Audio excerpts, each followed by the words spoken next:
नमस्कार दोस्तों संत कबीरदास जी के दोहों के ऊपर हम चर्चा कर रहे हैं और ज्ञान का सार यूट्यूब चैनल में हम ये सब बातें सुन रहे हैं, समझ रहे हैं। तो संत कबीरदास जी के दोहों की श्रृंखला को आगे बढ़ाते हुए ही हम संत कबीरदास जी के जीवन से और उनके द्वारा कही गई बातों से अपने जीवन को ऊंच बनाने का पुरुषार्थ कर रहे हैं। आज की इस वीडियो में भी हम संत कबीरदास जी के 4 दोहे वर्णित करने वाले हैं। इन दोहों में भी अच्छे दिनों के बारे में, बुरे दिनों के बारे में कहा गया है। कड़वे वचन बोलने का फल और मीठे वचन बोलने का क्या फल है, इसमें अंतर बताया गया है।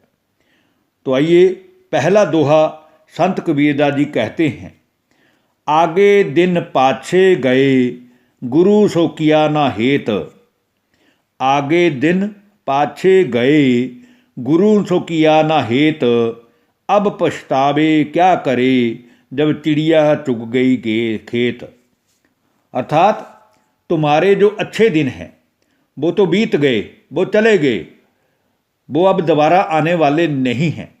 लेकिन उन अच्छे दिनों में तुमने ना तो भक्ति की, ना ही उस सच्चे मन के मीत परमात्मा से अपने मन की प्रीति को जोड़ा, और ना ही घड़ी धो घड़ी उस परमात्मा की याद में अपने मन को टिकाने का पुरुषार्थ किया। और अब जब चारों ओर अंतिम समय नजर आ रहा है, तब काया जवाब दे रही है। शरीर को व्याधियों ने, बीमारियों ने घेर लिया है और शरीर की वृद्ध अवस्था के कारण निकट संबंधी भी दूर होते दिख रहे हैं। तब फिर पछताने से क्या फायदा है, क्योंकि जो समय बीत गया है वह समय तो वापस लौटकर आएगा नहीं। तुम्हारे तन में ये जो विषय भोग रूपी चिड़िया थी, वो तो तुम्हारे सारे जीवन की खेती का दाना चुग कर उड़ गई। इसलिए अभी भी समय है कि हम घड़ी दो घड़ी उस परमात्मा का नाम लें, उस परमात्मा से अपने मन की प्रीति जोड़ें। क्योंकि जितना जितना हम परमात्मा का नाम लेंगे, उसको याद करेंगे, तो हमारे मन में स्थायी शांति आएगी ही आएगी। दूसरे दोहे में संत कबीरदास जी कहते हैं, कुटिल वचन नहीं बोलिए शीतल वैन ले चीन्ही। कुटिल वचन नहीं बोलिए शीतल वैन ले चीन्ही। गंगा जल शीतल भया पर्वत फोड़ा तीनही। अर्थात कड़वी वाणी का प्रयोग कभी मत करो। किसी को भी ऐसे अपशब्द, दुख देने वाले शब्द मुख से मत बोलो, क्योंकि कड़वी वाणी तलवार के घाव के समान है, तीखे जहर के समान है। सदा ही मीठी वाणी बोलो, सदा ही शीतल वचन कहो, जिससे औरों की दुआएं भी आपको प्राप्त हो। क्योंकि शीतलता के कारण ही गंगा के जल से पर्वत भी अपना रास्ता बना लेता है। अर्थात मीठे वचनों के बोलने से तुम संसार के हर मनुष्य के प्रिय बन जाओगे और संसार में चारों ओर से तुम्हें यश, सम्मान और दुआओं की प्राप्ति होगी। और जिसके साथ दुआएं हैं संसार में, उससे बढ़कर इस संसार में कोई भी नहीं है, क्योंकि दुआओं का धन सबसे बड़ा धन है। तीसरे दोहे में संत कबीरदास जी कहते हैं, मुख आवे सोई कहे बोले नहीं विचार। मुख आवे सोई कहे बोले नहीं विचार। हते पराई आत्मा जीव बांधी तलवार।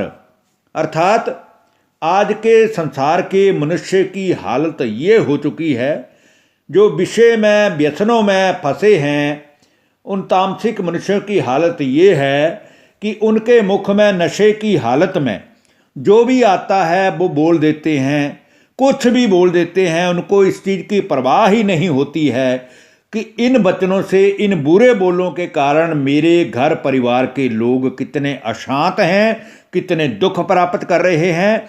कितने लोगों की बद दुआ मुझे मिलेगी, इसका वो विचार ही नहीं करते हैं। और जो कुछ भी मैं बोल रहा हूँ, मैं नशे की हालत में बोल रहा हूँ, वह उचित है या अनुचित है, इस चीज़ को भी वो अनुभव ही नहीं कर पाते। और ऐसे लोग अपनी जीभ में कड़वे वचनों की तलवार बांधकर दूसरों की भी आत्मा को सदा ही दुखी करते हैं और दूसरों से उनको हमेशा ही बद दुआएं मिलती हैं जो उनके दुखों का कारण बनती हैं। इसलिए हमें कभी भी सोच समझ करके किसी को दुख नहीं देना चाहिए। गलती से हमारे से कभी दुख मिल जाए तो भी हमें तुरंत उसकी क्षमा मांग लेनी चाहिए, क्योंकि क्षमा से बढ़कर कुछ भी संसार में उपकार नहीं है। अंतिम दोहा संत कबीरदास जी कहते हैं, चहूँ दिस ठाडै छूरमा, हाथ लिए तलवार, सब ही ये तन देखता, काल ले गया मार।